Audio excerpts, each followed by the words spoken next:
Hello everyone, welcome to Straight Talks F1. F1 is back after the summer break, and Lando Norris has finally won another race. Yes, he has been in the fastest car for the past 7 or 8 races, but he bottled several race wins, at least 3 or 4 wins on the table before the summer break. And now he's come in Zandvoort to beat Max Verstappen by 22.8 seconds, or 22.9 seconds if you round it off. McLaren got upgrades this weekend, so that definitely helped him. And there was a lot of hype of Norris winning in Zandvoort, Verstappen's home race, and he essentially pulled off a Verstappen on Verstappen by beating him by over 20 seconds. What Verstappen has been doing for the past 2 seasons, beating the second place guy by 20 or 30 seconds. So for Norris to beat him by that whopping margin, that's quite incredible, and he deserves the praise for it. I just feel, is it a bit too late with just 9 races left now? He's still 70 points behind, and that is not a small margin cover up in just 9 races. Especially considering the fact that Norris hasn't been consistent in extracting the pace out of that McLaren. Of course, Red Bull and Verstappen struggling, that factor helps a lot, and their struggles seem to be amplified every race, and Red Bull have issues to fix with the RB20. So for Norris and McLaren to have such a performance advantage, to beat Verstappen at his home track in Zandvoort by over 20 seconds, that just underscores the performance advantage they have right now. And I feel this is Lando Norris's championship to win or lose, because he's got the golden chance to win all the races till the end of the season. That is a legitimate possibility. And if he has to become a world champion, I feel he needs to win all the races, or at least 7 or 8 of the remaining 9 races.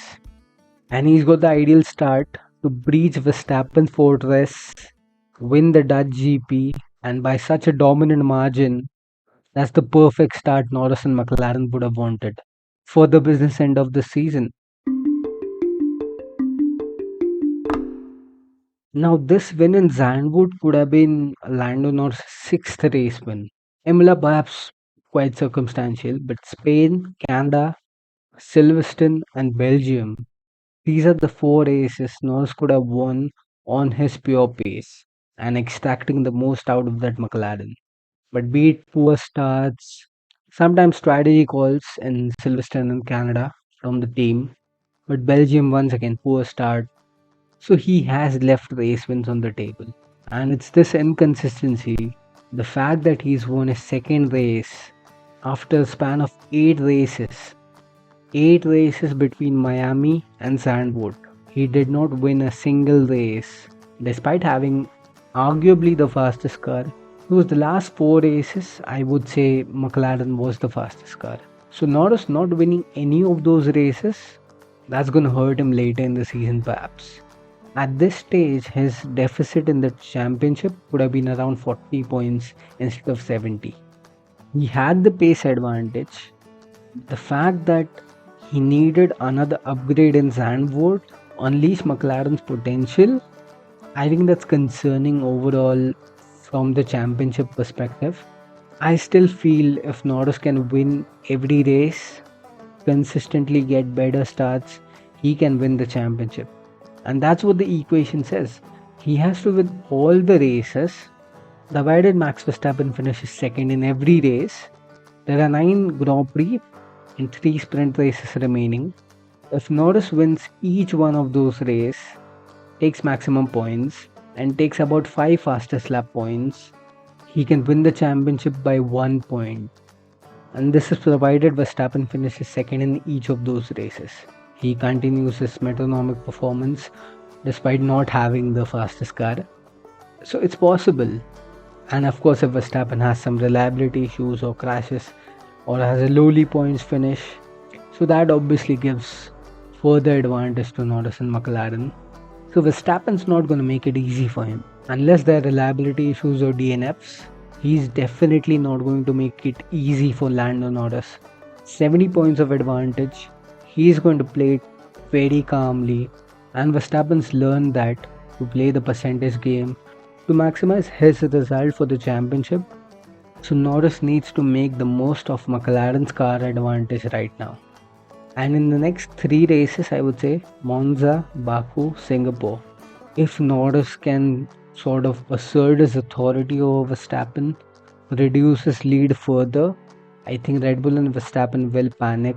They will feel the pressure in the Drivers' Championship as well. The Constructors' Championship is McLaren's. I don't see Red Bull defending that. Like, this is going to be a season where we may see a different Constructors' Champion and a different Drivers' Champion. I still feel Verstappen could somehow defend his title based on two factors, because he's so metronomic, and at the same time Norris is not consistent enough to extract the most out of his car. His performance in Zandvoort was sublime, beating Verstappen by 22 seconds at his home race, where he's won all the three races previously. That's significant. But hopefully he doesn't become arrogant, because that's what I felt in a couple of his comments.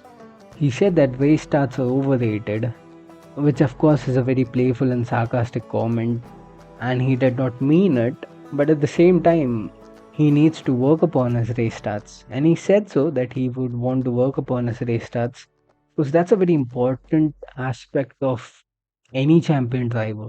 To get a solid getaway off the line, that's what Verstappen, Alonso, Raikkonen, Hamilton, they have done all their life. Getting a solid race start despite being in a challenging position in the middle of the grid, perhaps in P5, P6, to suddenly thrust themselves into contention for the win or for the podium. Norris needs to learn that, he needs to master that if he wants to become an all round world champion. It can cost him at narrow tracks like Singapore, where if he gets a bad start, recovering to the top is definitely a lot harder, where it's quite difficult to overtake. Like, imagine if he gets a bad start in Singapore and has to recover from 5th or 6th during the race, and Verstappen's leading. By the end of the season, he'll be doing to losing those 7 or 10 points wherever he finishes second or third, wherever he finishes in Singapore second or third. So Norris needs to understand the importance of race starts, I feel, and I hope so he gets better starts in each of the 9 races remaining. Because if he doesn't, then it's going to be a very difficult situation for him every weekend to fall back and then fight back. Then him getting pole position is an absolute waste if he can't retain and capitalize on that pole advantage. And once again, this season has been quite track dependent. There have been several races where a different team has performed better. Ferrari, Mercedes, McLaren, Red Bull. The performance has oscillated between these four teams. So you never know. There comes a track where Mercedes and Red Bull are both powerful, and McLaren have about 3 or 4 drivers fighting them for the win. Norris could be caught out over there and come under pressure because he has to chase Verstappen down in the championship, and at the same time at those races, if he can't win and loses points in the championship amidst all the kerfuffle, then yes, his ability to not have better race starts, his ability to not maximize his result, that's going to bite him back in the championship definitely. This is just not about this season. If he has to win multiple championships, he needs to work on his race starts. He needs to work on every aspect of his racecraft. Because for once, he could win the championship in the fastest car, given McLaren have a good pace advantage this season now. But when he's on even terms with another team, with Verstappen at Red Bull or with Hamilton at Ferrari, Russell at Mercedes, then the racecraft aspects, having better starts, his single lap pace, everything will count. So slipping away at any of these aspects, and Norris could lose the championship then. So I think the 2024 championship battle is a season of learning for Norris. Hopefully he understands and learns to take the pressure and to tackle the challenges of a championship battle.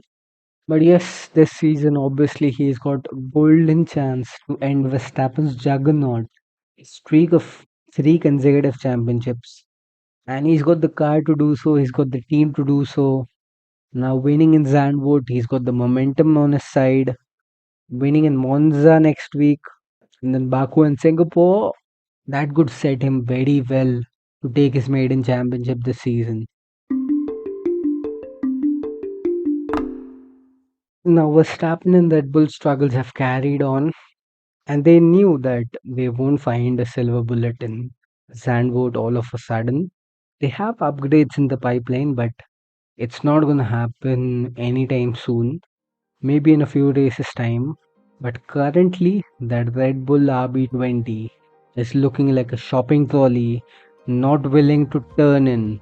Because when Max Verstappen says on the radio that the car is not responding to my inputs, this is the same Max Verstappen who's accustomed to drive incredibly unstable cars, increasingly aggressively oversteery cars.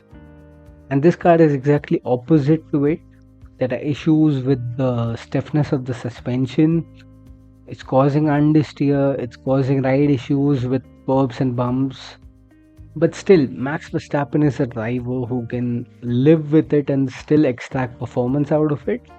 He's from the Fernando Alonso mold, and the fact he's not able to do it, which means there are serious issues with that car. It's a fundamental issue that won't be ironed out completely this season. They will have to wait for the 2025 car, iron it out completely. But for now, at least they need to mitigate that issue and give Verstappen a race-worthy car, a race-win-worthy car, so that he can win races and defend his championship. They need to give Verstappen something, some upgrade to just get the car within 2 tenths of McLaren. If it is more than 2 tenths behind, if it isn't, then get it on par with McLaren for the final 5-6 races at least, and then Verstappen can at least defend his drivers' championship. Because the way Sergio Perez is performing, I don't think Red Bull is going to defend the Constructors' title this year. McLaren have Norris and Piastri both scoring points, and Piastri is a solid rear gunner. His pace hasn't been consistent, but he's been there in the top 5. He's been there to challenge for podiums. And relative to Perez, Piastri is definitely doing a way better job. So McLaren's got that Constructors' Championship in the bag. They're currently 30 points behind. Before Zandvoort, they were 42 points behind. So they're chipping away quite quickly. By the time these guys race in Baku or Singapore, McLaren would be leading the championship. David Croft also said so that by the time Baku comes in, McLaren would get the lead of the constructors. I feel if not Baku, then at least by Singapore. But yeah, that's on the conservative side of it.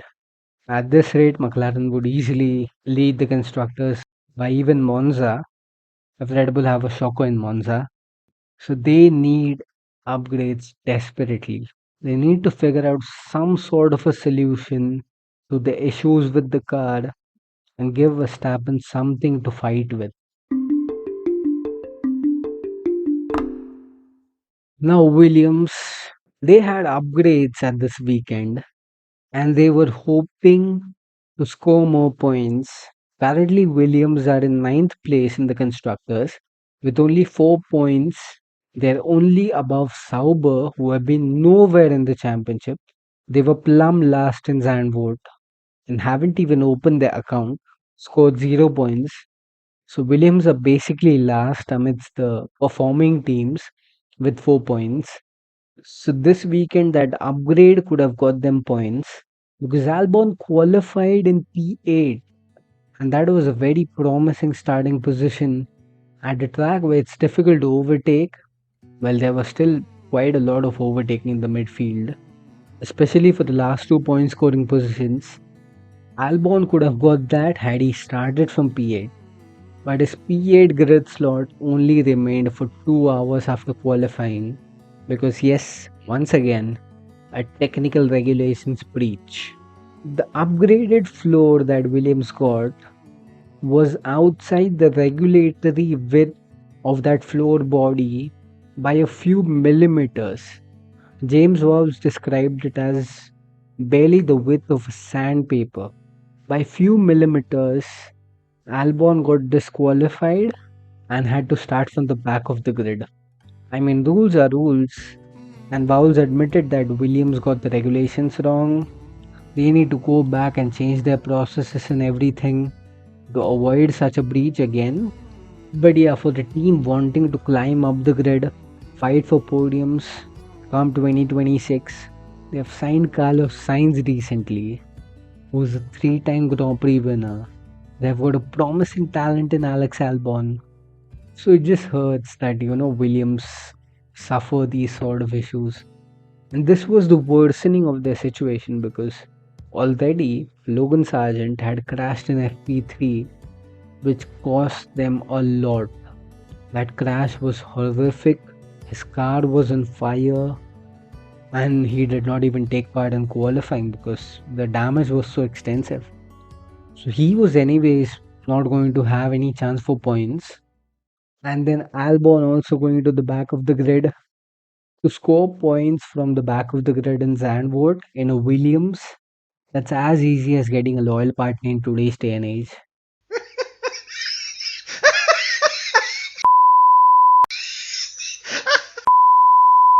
But yeah, jokes apart, that's how it's going at Williams. In about 9 races' time, they will have Carlos Sainz coming in, a three-time Grand Prix winner, and it's a dire state the team is in. And hopefully, James Bowles sets things up well this season so that they can take a step forward next season and hope for the big overall in 2026. And I hope Logan Sargent's crashes don't run them into similar issues like the Australian GP earlier this year. They did not have an extra chassis, they had to delay their upgrades. So a lot of issues have happened with Williams due to Sargent's crashes. Now, the word in the paddock is Bowles has run out of patience with Sargent, and even for the remaining 9 races, he is considering to replace Sargent with another driver. There are names like Mick Schumacher and Liam Lawson in contention, whom they can loan from Mercedes or Red Bull respectively. So that's going to be quite the change and quite the tough decision if Vowles and Williams actually go through with it. Because they are a cash strapped team and they can't afford Sargent crashing out like this and costing them millions of dollars in repair bills. But they should be looking to at least get better upgrades and find that little bit of performance to score 2 or 3 points every race. So understandable where James Vowles is coming from. I would feel Lawson makes sense given that he's driven last year with Ricardo's injury and he can be a good substitute and he also gets a chance to audition for the Red Bull seat. But I don't think that's gonna happen because there are also reports that Red Bull might need Lawson because they are still not sure about Sergio Perez and they will reassess the situation in the next 3 or 4 races about how his performance is. And if they are getting beaten by McLaren comprehensively, they might replace Perez with Lawson or maybe Ricardo, and Perez may sit out the final 5 or 6 races of the season. That's just one side of it. Some reports also suggest that Red Bull are backing him through and throughout, and there won't be any mid season change. And, anyways, he's got the contract for 25 and 26 as well, so God bless Red Bull with that. But yeah, I don't think Lawson might go to Williams. If that situation is actually happening, with James Vowles considering replacing Sargent right now, then Mick Schumacher might take that place. Being a Mercedes reserve, Williams have those links with Mercedes, so it makes sense for Mick Schumacher to come in as the substitute. So let's see how that pans out. But hopefully, Williams can improve on their performance because they are a team wanting to dream big. And with Sainz and Albon next season, they have got the drivers to do so. It's just that they need to sort out the team and they need to sort out their car performance.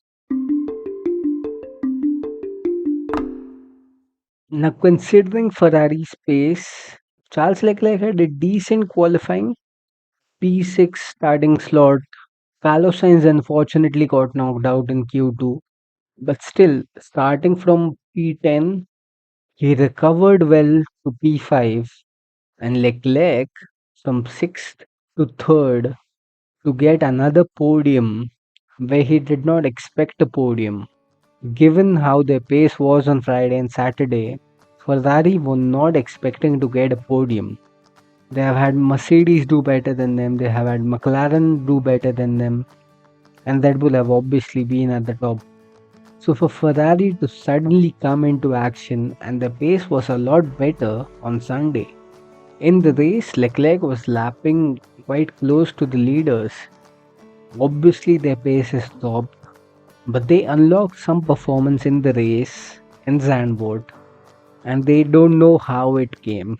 So there's the classic Ferrari thing happening over here, where they don't know if something has gone wrong, and if something has gone right, once again they don't know. But what a drive from Leclerc especially, and Ferrari, for a change, backed it up with a strategic masterclass. And they have improved on their strategy under Vasseur. Still, there were certain issues with strategy in Silverstone, putting on the intermediates when it wasn't as wet. So the blunders haven't completely gone away.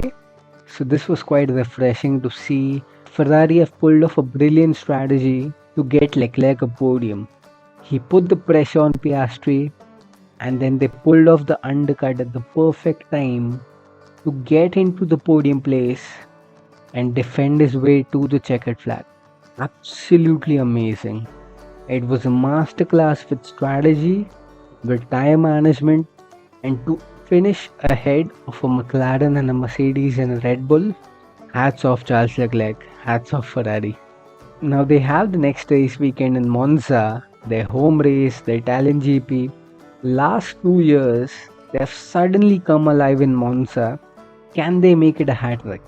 I'm low key hoping for the same, but the way they came alive with last two Italian Grand Prix, 2024 could be a similar scenario hopefully. Currently, the momentum isn't in their favor. Last year, they got a quick fix to the car's issues. They had upgrades coming in, and that's what helped them to win in Singapore. I don't think that's happening this year. The purposing issues returning and everything. If somehow once again Leclerc or Sainz get a miraculous podium in Monza, that would be the highest expectation for Ferrari. But yeah, in Zandvoort, Leclerc was flawless. Ferrari backed it up well, and I hope so that they can improve their pace, because if I still look at the standings in the constructors, Ferrari haven't fallen back that much.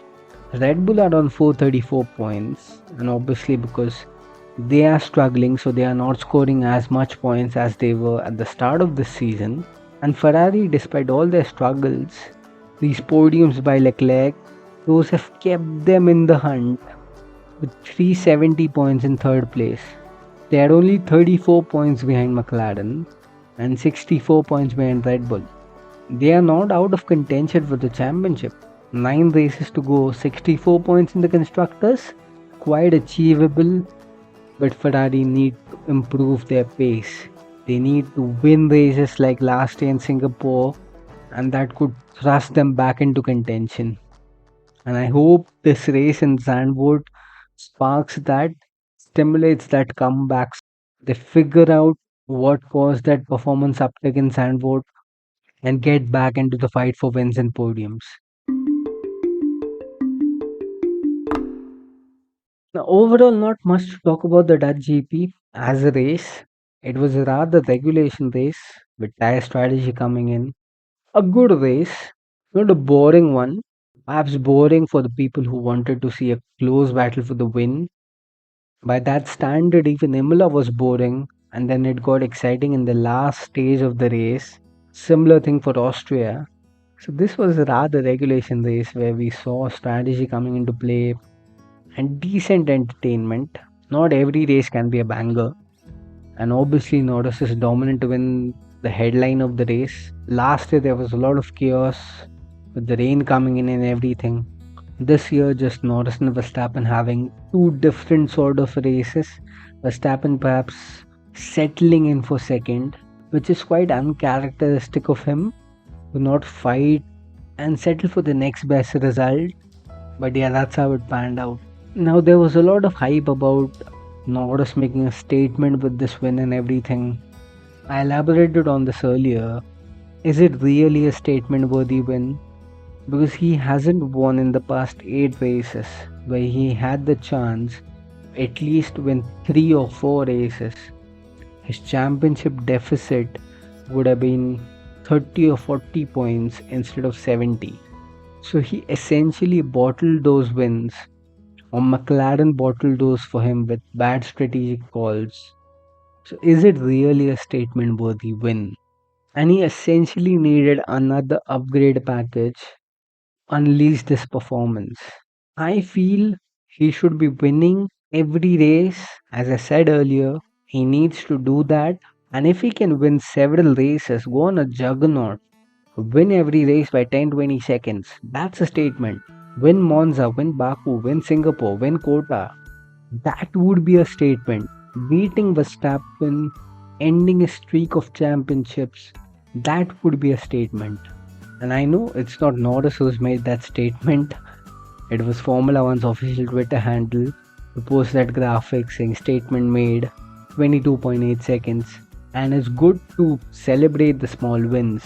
Celebrate every race win because this is just his second race win. Could have been 5th or 6th, but that's a whole different matter. But currently the car he's got, performance advantage McLaren have got, Norris needs to win races like these consistently. That will be the statement. Anything less than that, that would be Norris not maximizing the pace of the car. And of course, it's difficult to extract the most out of his car every weekend. He may have off days, but then that's how world champions are built. That's how world champions are made. So this is his championship to lose. This is the golden chance for him to win his maiden world championship. Given the way Verstappen and Red Bull are struggling, this is Lando Norris's chance. So let's see how it pans out. Monza could bring Red Bull a bit closer, the straight line advantage and everything. So that would be interesting to see where does McLaren stack up. Would they be as dominant in Italy as they were in Zandvoort? But yeah, one main thing for next weekend in Italy is Kimi Antonelli is going to run in FP1 for Mercedes. So that would be something to watch out for. And they may announce him as Hamilton's replacement by Saturday. And Toto Wolff has already accidentally confirmed him in an interview this weekend. But yeah, that would be quite the story for Antonelli. An Italian driver, 18 years old, getting announced as a Mercedes driver at his home race weekend. So Monza is going to be fun. Hopefully it's another Norris and McLaren win for a good championship challenge. But yeah, that's all from my end on this episode of the Dutch GP. Verstappen's fortress has been breached and Norris is inching closer to a maiden world championship. If he can take another step forward in Monza, that would be the ideal thing. But yeah, until then, arigato and stay tuned.